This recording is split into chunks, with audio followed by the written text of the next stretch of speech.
Welcome in, welcome friends, to the newest edition of Seahawkers What If, the most unique Seahawks preview show in the multiverse. I'm your host, Clinton Bonner, and I'm joined by the one, the only, the great Brandon Schultz. And of course, folks, it would not be, it could not be, we could not traverse the Seahawks multiverse without the protector of that multiverse, and that is Mr. Bill Leidick. He is here with us as well. Gentlemen, at this point, we're recording this, what is it, Thursday morning? I have licked all the wounds, as gross as that sounds. I've shaken off the stink of that Green Bay game, and I am still a believer that we could turn this thing around. Brandon, where's your Hawkra? It was turned around. We had turned it around the last four games. This was a bump. It has the potential to get and stay a little bumpy for a little bit, but then we could turn it around. So maybe not quite yet, but maybe so. We'll see. We will be previewing, of course. This will be Vikings at Seahawks, an amazing preview show.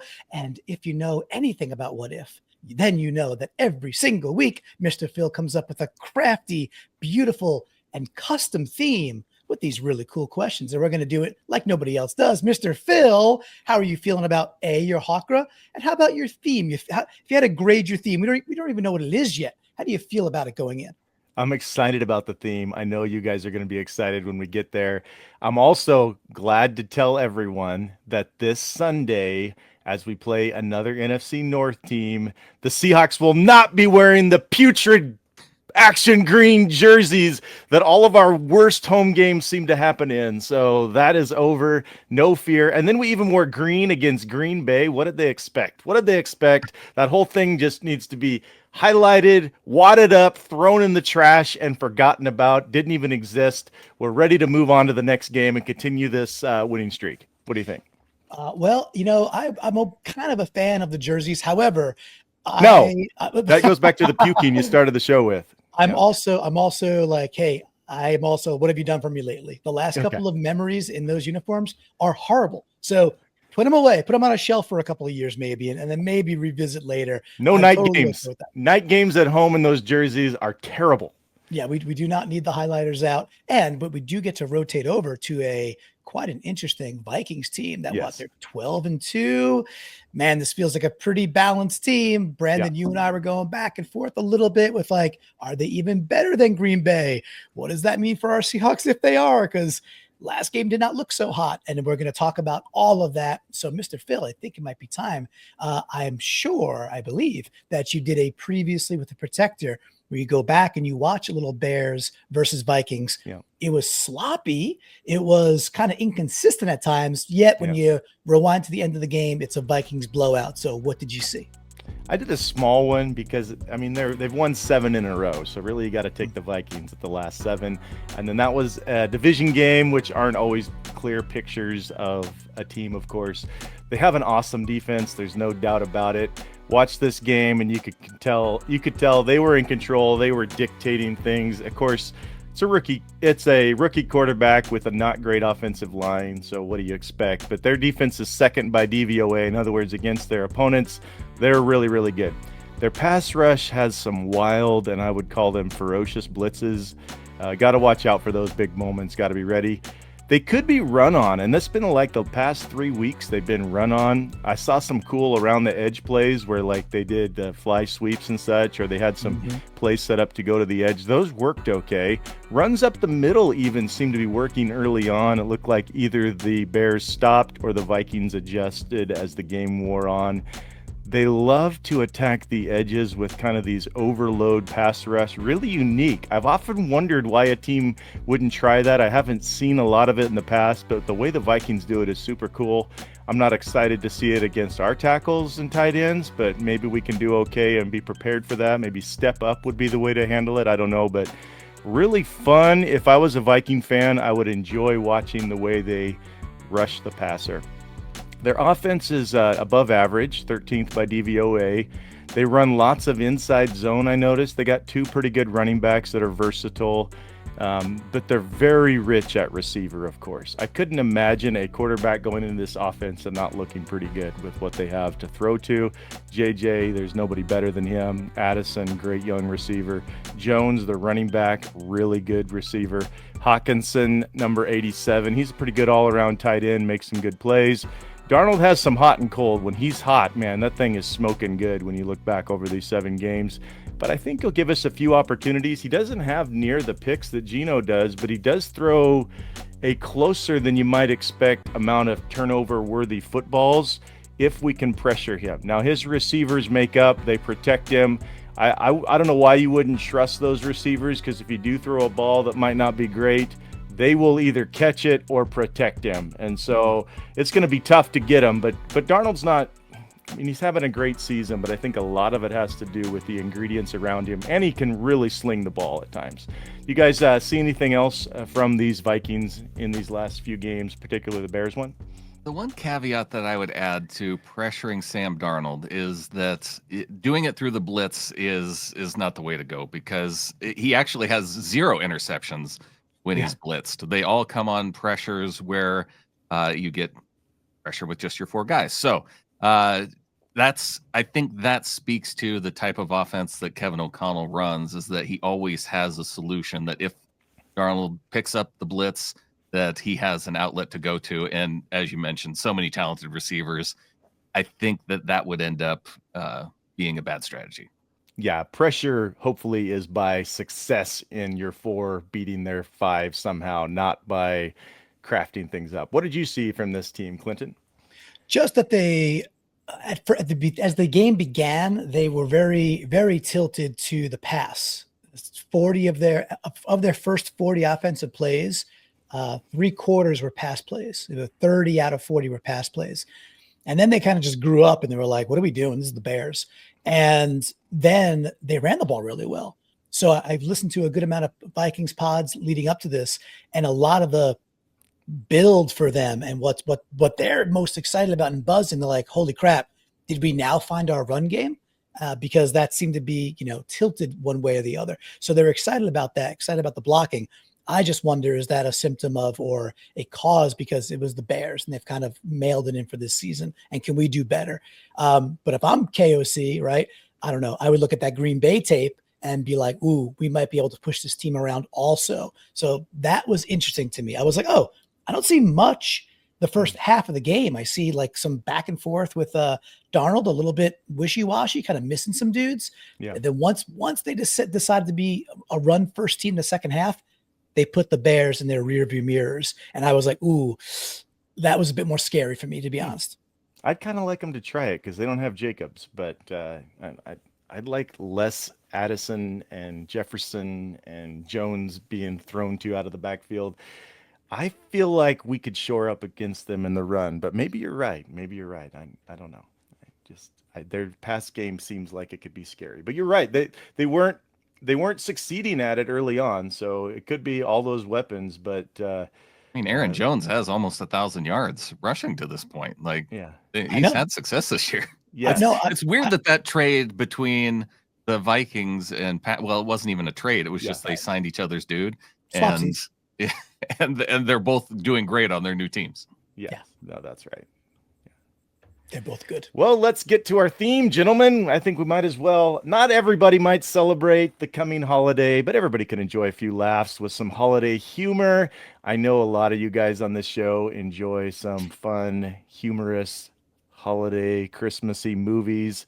There's a lot to choose from. I had to narrow it down to a lot of the shows that I've heard referenced, or a lot of the movies that I've heard referenced on our show over time. I think Adam has just like these ongoing things that he speaks of in connection to some Christmas movies.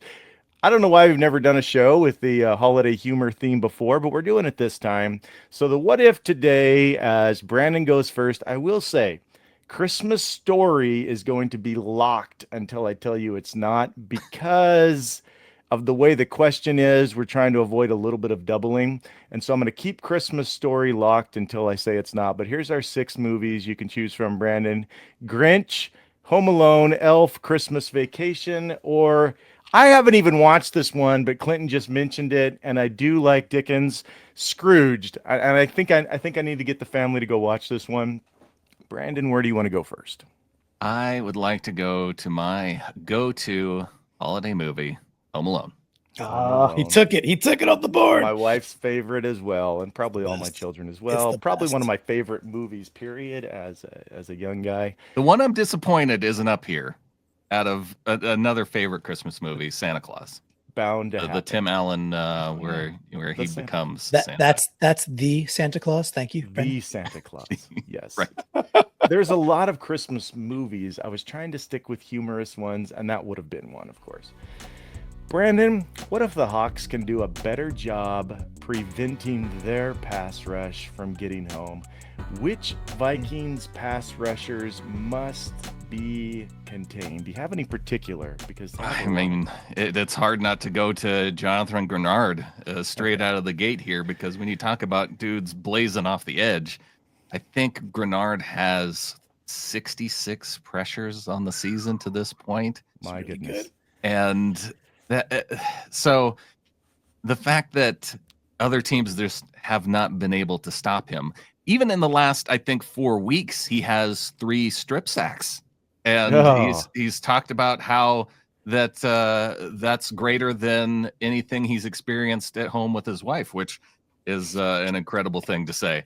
So my goodness, he apologized to her, but he says that she knows. So that to me is not a great thing to say around the holidays, and man, I just, it's wild. Anyway, so they have to find a way to stop him.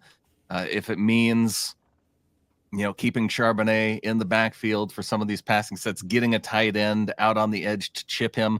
Fortunately, he is a guy that you can expect to be lined up on the edge. So, where he's generally going to come from. Except when they twist and stunt. When they twist and stunt. And then, yes, then you also have to worry about that. But I think majority of his strip sacks and are coming off of the edge. So we haven't seen Grubb, though, to this point, actually set guys out on the edge to help with those types of blocks generally. So I'm a little bit concerned. Yes, I have seen, and Fant gets a lot of garbage. This year, I've seen him be better at helping on the edge a little bit. I'm not excited if they twist and he comes into Satawa Laimea after his, 1.6 PFF. All his stuff was up against big defensive tackles, though. Right. Big backup defensive tackles. He was getting sledded by guys you haven't heard of. Yeah. Okay, good point. Clinton, we don't want them to get home. They love to get home. That's the Vikings team is built around them getting home. What can we do? Which guys have to be contained? Yeah, so Brandon takes the number one movie off the board, and it takes the number one answer off the board like a scoundrel. But in honor of Gus Polinski, who is the Polka, best part, the heart of Home Alone, in fact, John Candy's role is phenomenal and really, really is the through line to that whole movie, in my opinion.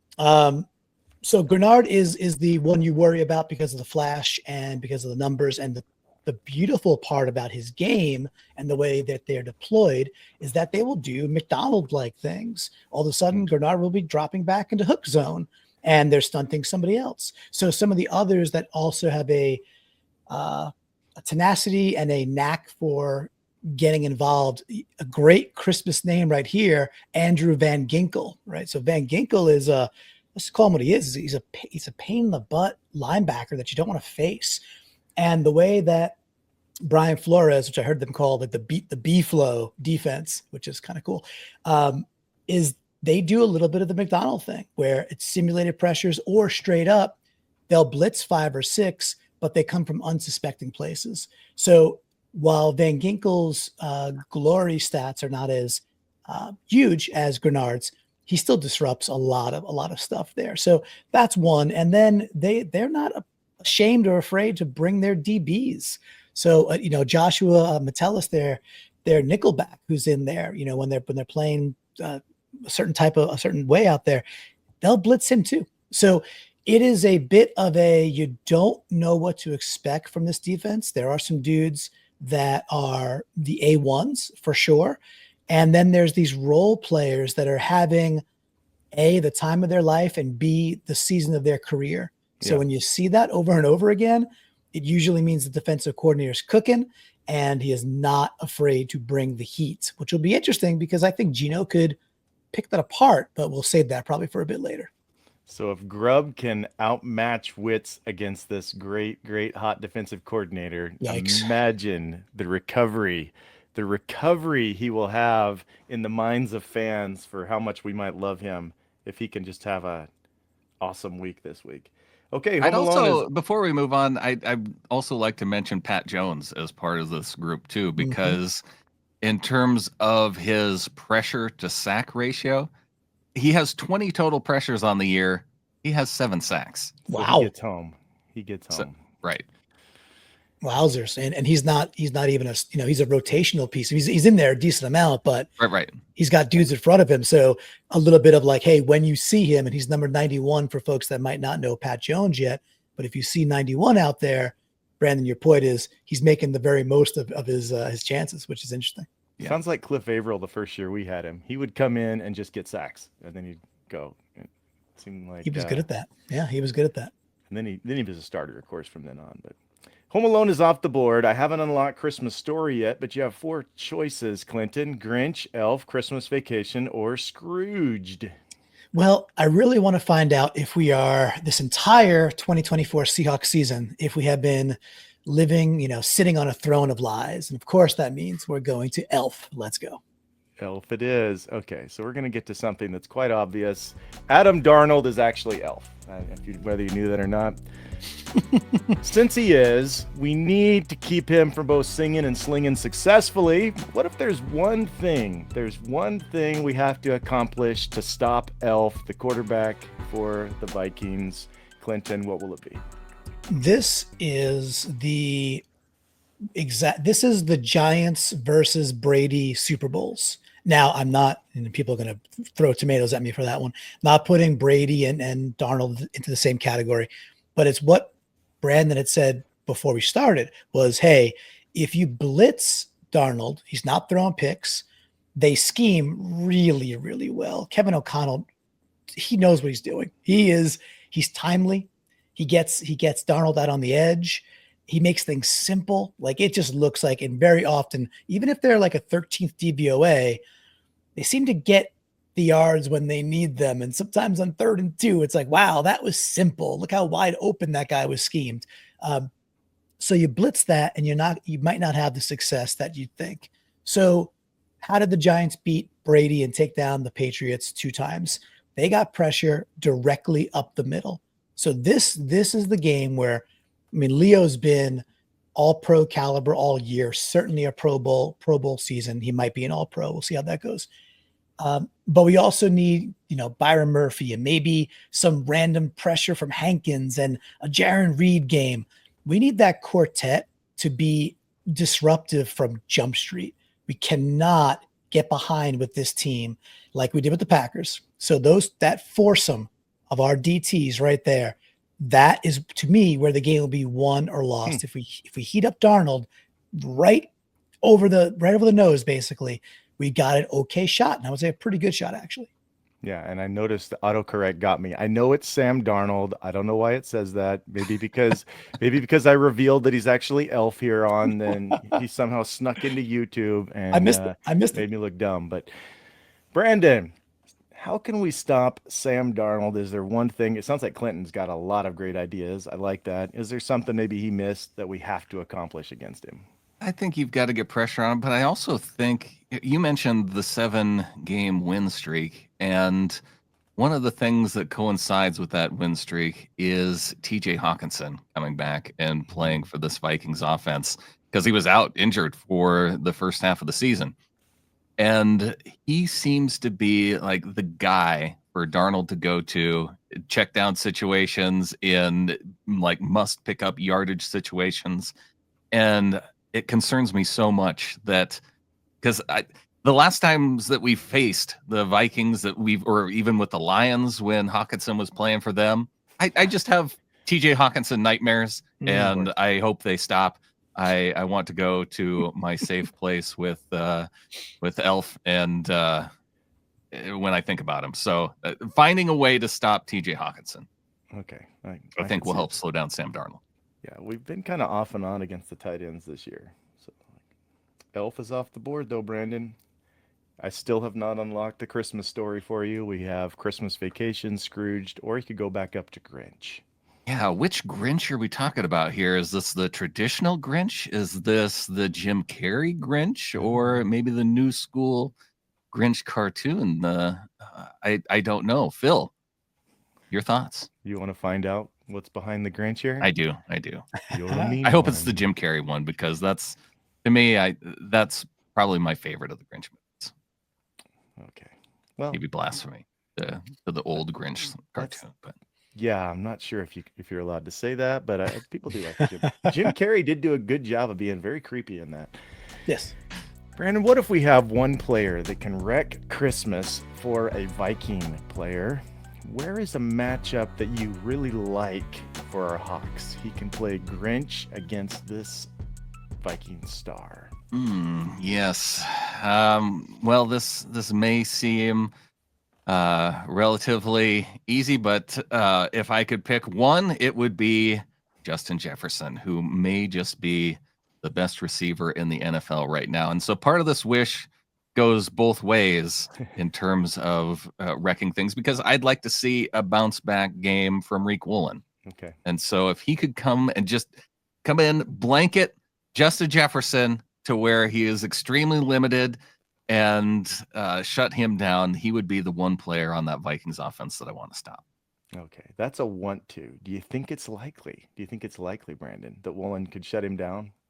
No. Or just contain it? No. Okay. No. If It's like the moment in the Grinch where he yells out, he's doing the thing with the echo, because and he says he's trying to outwit the echo, and he says, "I'm an idiot," and the echo comes back and says, "You're an idiot." Yeah, that's pretty clever.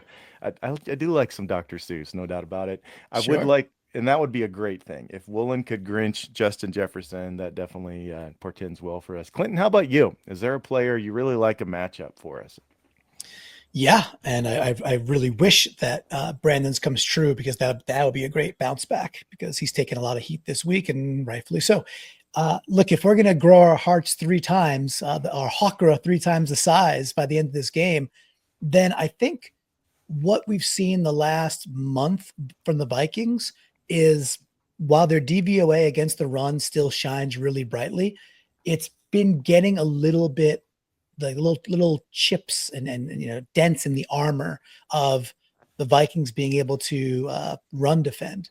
So this is the culmination of, I think, what we want as Seahawks fans also is, hey, we were running the ball good last game, and just because we get down 14 doesn't mean you got to stop, Grub. You could just keep running the football or do more of it. And so what does that mean, though? A bit of a bounce back / throwback to maybe season 1 of our rookie tackles at that point, Cross and Lucas. And what if we just see a very, very sound game in the run game from them, and they're slanting down and they're taking care of Grenard against the run? Grenard's fast, and he's clearly a really good player, and they have a good line, but you can run against them. You just have to be committed. So that's the kind of player I want to see eliminated, are their edges. And I think that happens with our tackles, and maybe some help from tight ends or chipping if Charbonnet's in. I'm a little worried about that oblique injury popping up yesterday for Charbonnet. We'll see. It's only Thursday, so we don't even have a report yet on that. But that's it, guys. I think we can run the ball against this team. Will we? Brandon, will we? Will we actually commit? You're an idiot. I'm an idiot. Yeah, hilarious. But that's what I'd love to see, and that's the way we could wreck this Christmas for them is run the ball well, man. Run blocking. So our O line versus their D line in the run game. We could win with our center tackle, center guard pull game, or tackle guard pull. Dude, let's go. Let's be effective. Just do it. do something well against this top defense. Probably the best defense we have or will face this season, I would say. But couple choices left. We have Christmas Vacation or Scrooged for you to choose from right now. Clinton, where do you want to go? Oh, as much as I appreciate Scrooge being on the board because of me, Just for you. I appreciate that, and yet I'm going to leave it alone and say I can't pass up Christmas Vacation. Just wonderful. So watch it every single year. Non-stop. Yeah, our family has this one ready to go every year. Clinton, what if we can determine, as Adam would say, to jelly the ball up the middle against the Vikings? And we've already been talking about this. I should have locked up other categories, I guess. Okay. But so let's go to this part of it. How will that impact the game if we do commit to what you're thinking we may not commit to? What's going to happen? Absolutely. The gift that keeps on giving, right? The Jelly of the Month Club. So we're here for it, completely here for it, in fact. So this is okay. It's a great continuation of the philosophy of, hey, I'd love us to wreck them this way. And I think we can. I do think we can run the ball if we choose to. But what happens? Here's what could happen.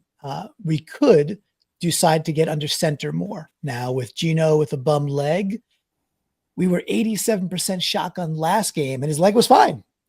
So what happens now? Are they going to be like, well, he's hurt, so he's got to be in shotgun and use that as a crutch? No pun intended. I hope not. I hope Geno's well enough to get under center. And well, what could happen is what happens when you run the ball well. You loosen things up. You get under center. You have effective play action, enough play action that you're sucking in linebackers. You get over the top a little bit. You see a JSN over the middle. If they're blitzing the way that they do, they will blitz. I'll end with this part. Every successful team that we watch, guys, you see a well-timed blitz where it looks like a jailbreak, and for half a second, like, oh, they're going to get home. And of course, it's just a screen. And it's beautifully timed up. And, often it's like a Rams player going for like 30 yards untouched because it's McVay perfectly timed it up. Can we get a little bit of that? Can we get a little bit of that sense of when to pull the strings? So but it all starts with, can we loosen them up? Can we get them out of their regular defensive posture? So that's all, Phil. It's like a little bit of a continuation, and it's a little bit of the common knowledge of football, but loosen it up and put ourselves in a much better position versus 3rd and 8 Geno hero ball to the outside because nobody's really open. That's difficult.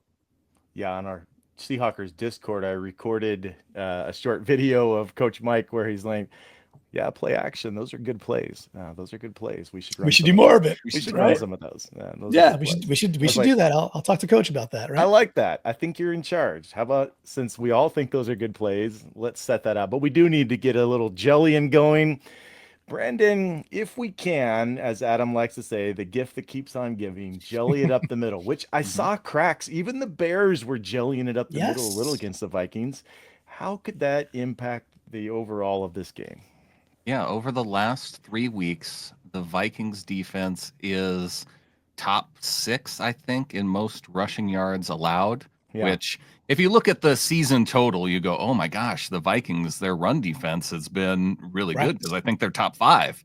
But it's just they've made this switch. And maybe it's because teams are starting to see so much pressure coming off the edges that they see, okay, well, if they're going to bring that much pressure off the edges, it's going to leave the middle a little bit softer. And so let us rush the ball up the middle. And I think the way that it impacts the game is then if you're having success there, then it loosens up DK to have some success, which we haven't been seeing a whole lot of because defenses have been saying, well, we can give up JSN 70 plus yards games every day, and it's not really going to beat us the way that a big DK explosion type game is going to beat us. So I think then that will free up DK to have some explosive plays and give us an opportunity. Plus, it just cuts down on the amount of possessions, and the more possessions you can take away from the Vikings, the closer this game can be kept for our Seahawks.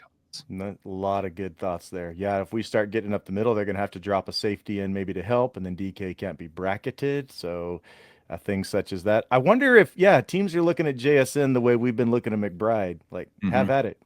Go down the field with McBride. We're fine. You're not going to score a lot. Could be. So that's a good observation as well. All right, Christmas Story is now unlocked. We have 2 choices left for Brandon: Scrooged or Christmas Story. I'm taking Christmas Story and Scrooge Clinton. Okay, he's getting Scrooged. Sweet. Okay, so we've talked about one narrative. You think about stories, and by the way, this movie has to be watched every year. This is a definite classic. What if there's a narrative? We've taken one off. We've spent a lot of time talking about that. I thought that would come up, so I wanted to wait until we did the last category. What if there's another narrative that could swing this game into the Hawks' favor? Are there patterns you could potentially foresee benefiting us? Let's say the unlikely doesn't happen, which is us determining to run the ball up the middle. Are there any other good narratives you could hope for, Brandon? Oh my gosh, a narrative that can swing in our favor. I feel like all the good narratives are going against us. Okay, I'm concerned as well. Can you see some? Are there any? I think that, the one thing that I do think that could swing in our favor is our receiving group up against these defensive backs that, Shaq Griffin, very solid corner. I think that while they do have talent, especially among their defensive backs, Stephon Gilmore could be back this week.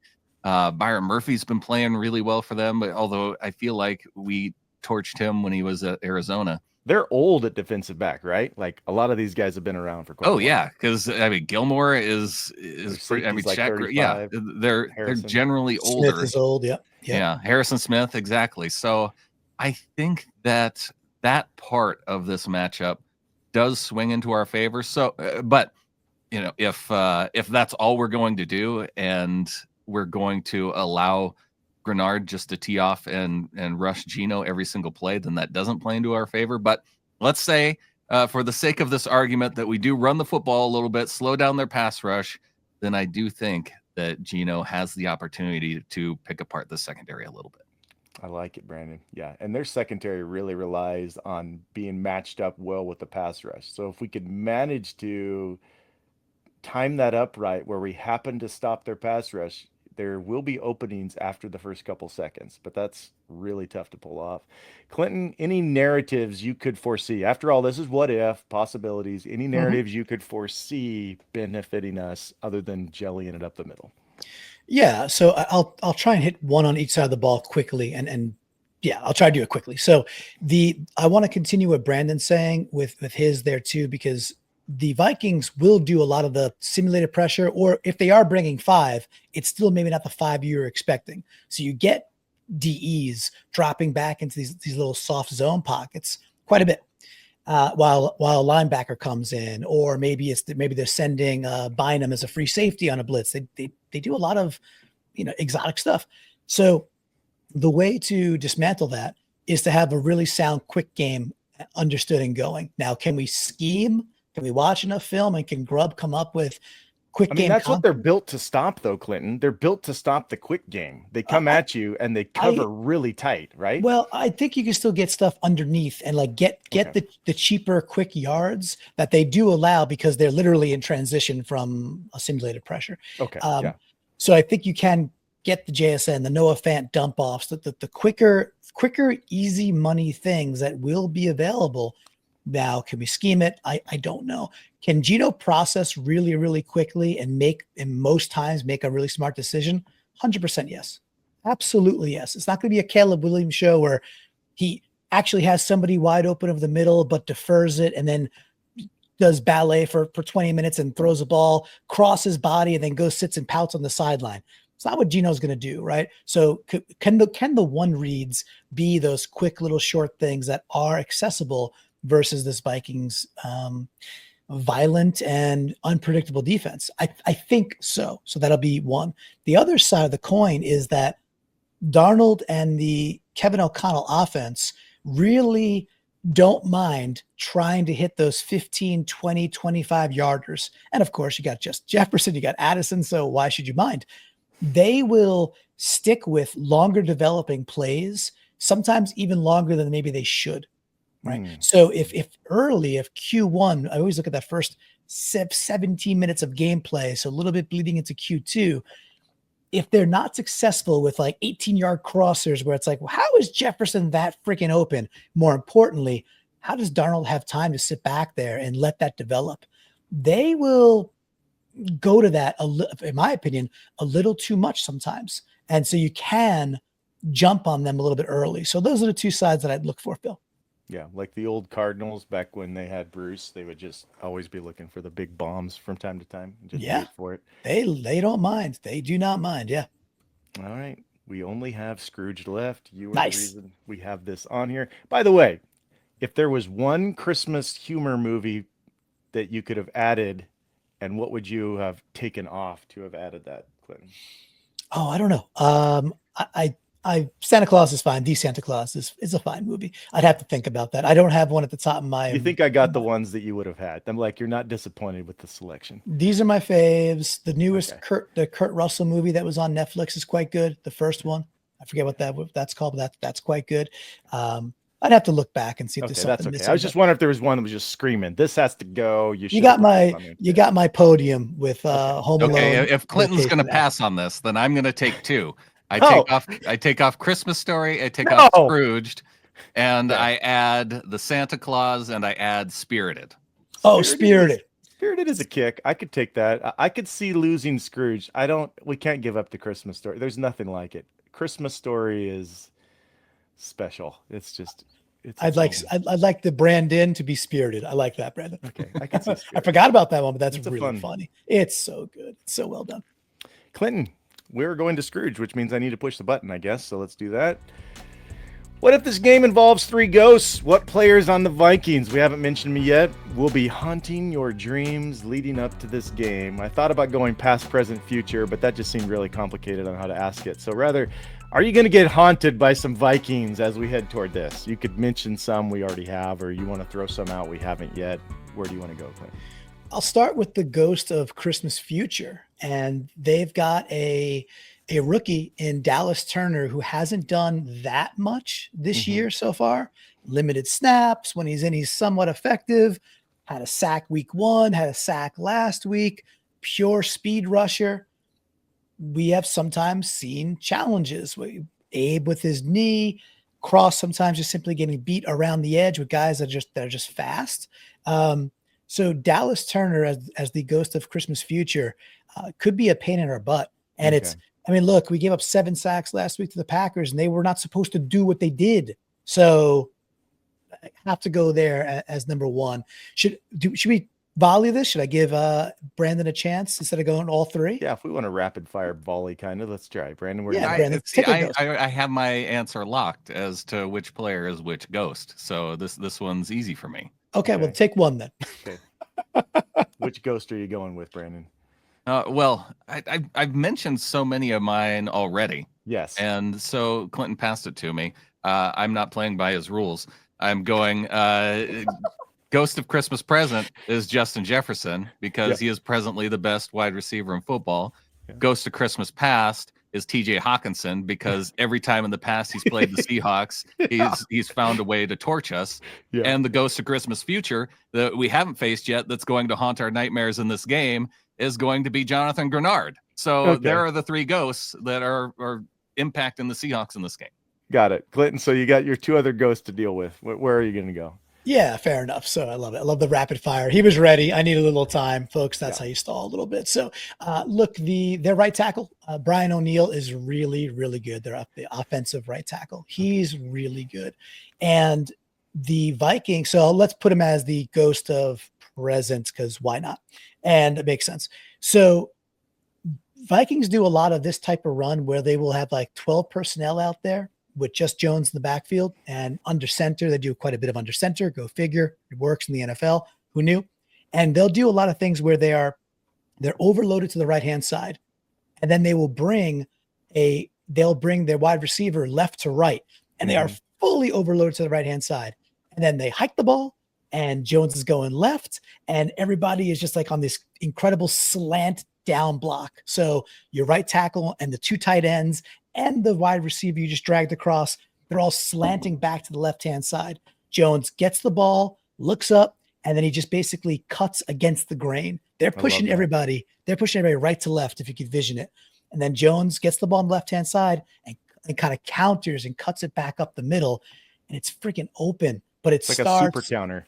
Yeah, exactly. And the linebackers, they move along, so they start getting out of position.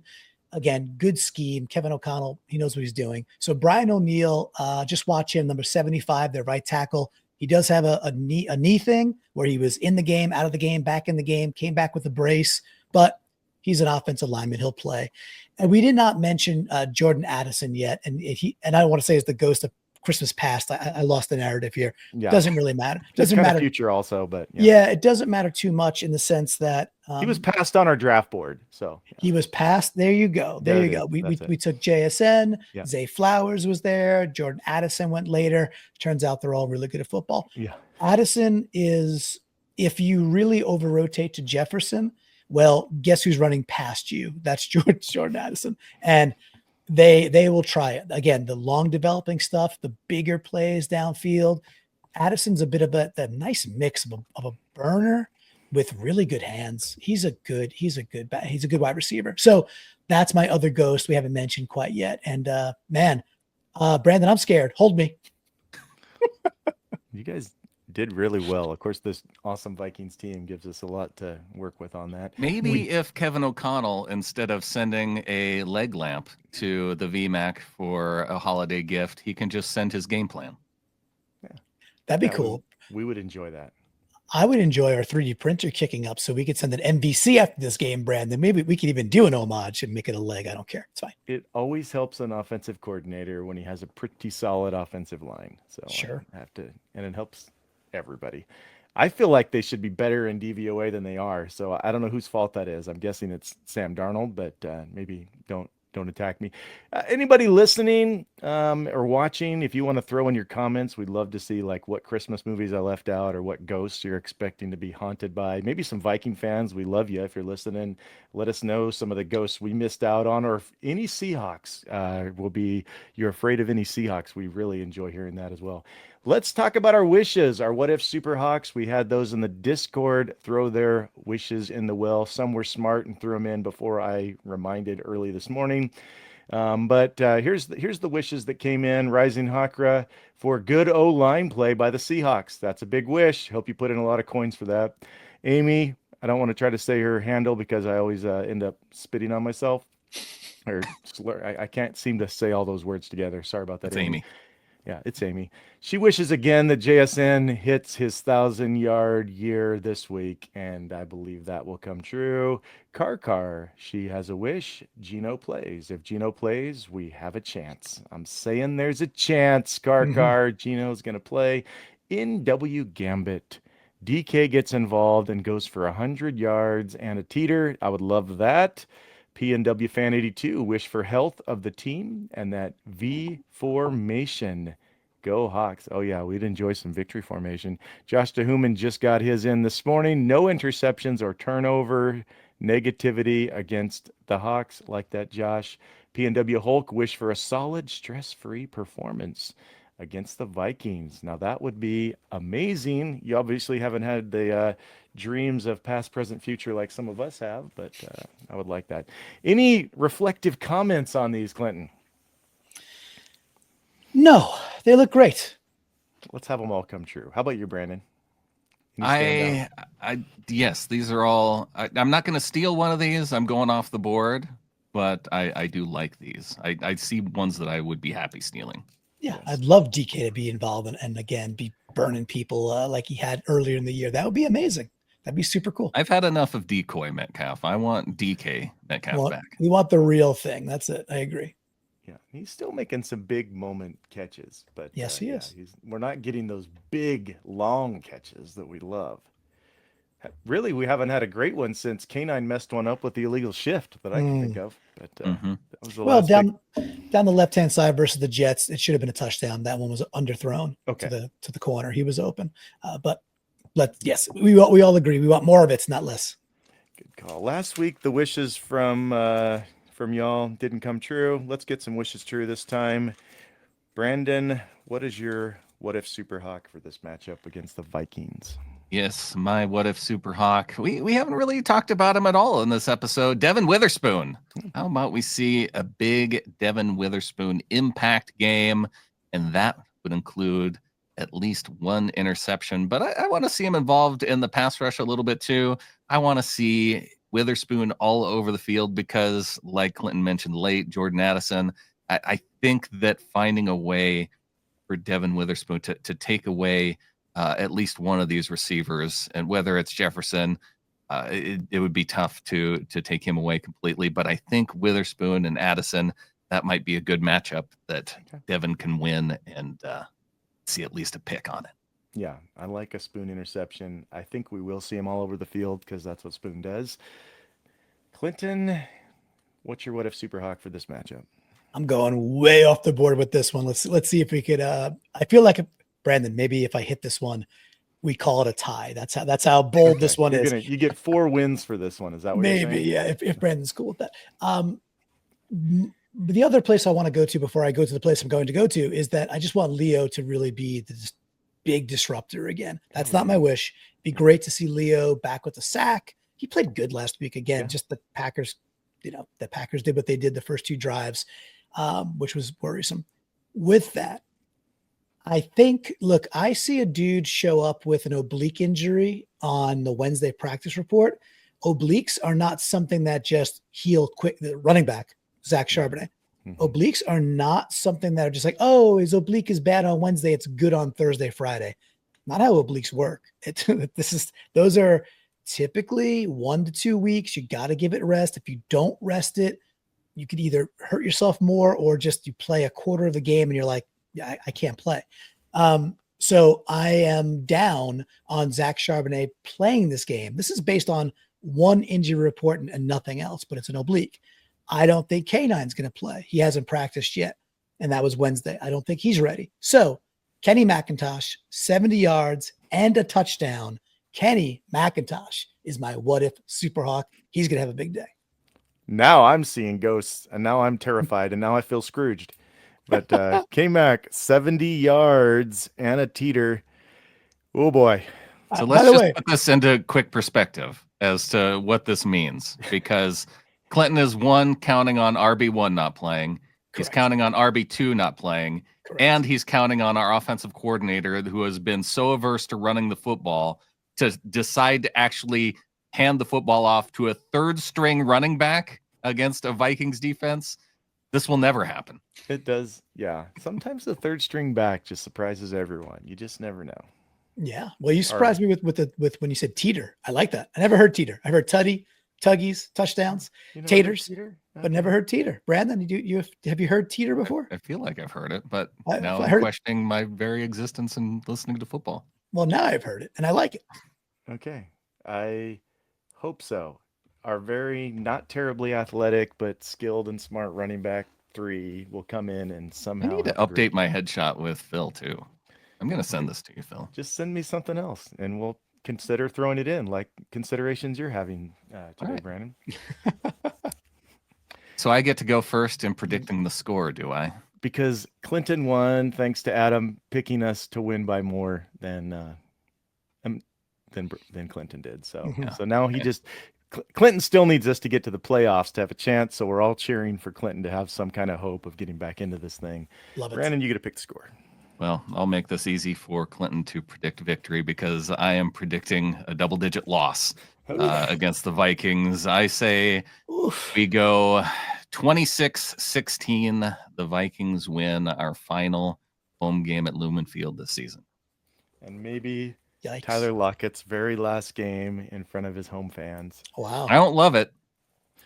I wish I could predict something different, but based on everything that I've seen with this Vikings team, based on everything that I've seen from Ryan Grubb and his ability to run the offense, I don't see that ability to put up that many points against this Vikings team. Thankfully, we can lose and still have a good chance. Now, if we win, we have a great chance of making the playoffs. Yes. Yeah. Yeah. Clinton, what's your prediction for this matchup? Well, I'd be remiss if I don't take advantage of, calling for a victory and taking the whole thing, which is cool. But I also got to mention, guys, every Seahawks podcast I watched so far, including we just did 40 minutes here, we haven't talked about something really important. It's supposed to rain. It's supposed to be pretty bad weather. Go look at the Vikings' entire schedule. They played cold weather teams in the Northeast and the central of the country in September. That would be New York and Green Bay. Everything else was either they're in Jacksonville, whatever. They're inside a dome, of course, where they play. They're playing at Detroit. That's, of course, a dome. I went down their entire schedule. I did not see one bad weather game. And I went back and looked at some of the weather and some of the highlights. Like, was it raining? No, wasn't raining. Was it even cold? Nope, wasn't cold. So I think that's going to depress a better than average offense with the Vikings. And let's see how Sam Darnold does in what will be cold Seattle rain. I mean, Elf likes the cold, but I don't know about the rain. Yeah, exactly. He does like the cold, right? He doesn't mind venturing to the North Pole, in fact, in just his outfit, which is great. So I'm going to say a depressed Seattle game where we squeak it out 17-15. Our Seahawks win, and I want to put a little bit more good Hawker into the universe here too, guys. The LA Rams have to come all the way across the country. Do you guys know what the weather forecast is for Rams at Jets Sunday 1:00 kickoff? Have you looked at that yet? Terrible. I hope it's awful weather out there, Clinton. Brandon, have you taken a peek? I have not cared enough to look. Okay, it's sunny, so it'll be sunny and bright. 25 degrees on Sunday. So let's see those LA boys who play inside a beautiful dome come across to a windy Lumen East Rutherford and play those Jets who are still playing hard for their team. Guys, does cool matter when you're heated up and playing football? I mean, I don't know. 25 degrees? Okay. 25 degrees is cold, man. That's cold. Doesn't matter. That is freaking cold when you're used to being inside a dome. So yeah, it matters. So, okay, I want to add something though to Clinton and what he's saying about weather. The last time, the lowest point total for the Vikings this year came in Jacksonville with 77% relative humidity. Well, what's greater than 70% relative humidity when it's raining and it's 100%? Okay. There you go, Brandon. So we're picking found it up. The nugget to give you hope. Maybe it took 55 minutes, but aren't you glad you're still here, right? So two very depressed football games in terms of scoring. Jets win, Seahawks win, and we are right back in the driver's seat. For us to not have this be Tyler's last game at Lumen, we need to shock the world and win this one. I'm not saying that I expect we will, but we can. There's a path. The Rams lose, we lose, we're still in the same place where that Week 18 game matters. Brandon, we need a little more spirit. Home. We need a little more spirited from you, Come Brandon. back home, and we have our home playoff game. Okay. All right, gentlemen. I'll take nothing else we missed. I think we covered it all on this 50-minute episode of What If. There's a lot to like about this Vikings team. I just wish they were playing the Rams. But other than that, I do like them. Gentlemen, with everything that we've said, with all of that, what if we say... Go Hawks. Go Hawks. Shock the world, baby. Go Hawks.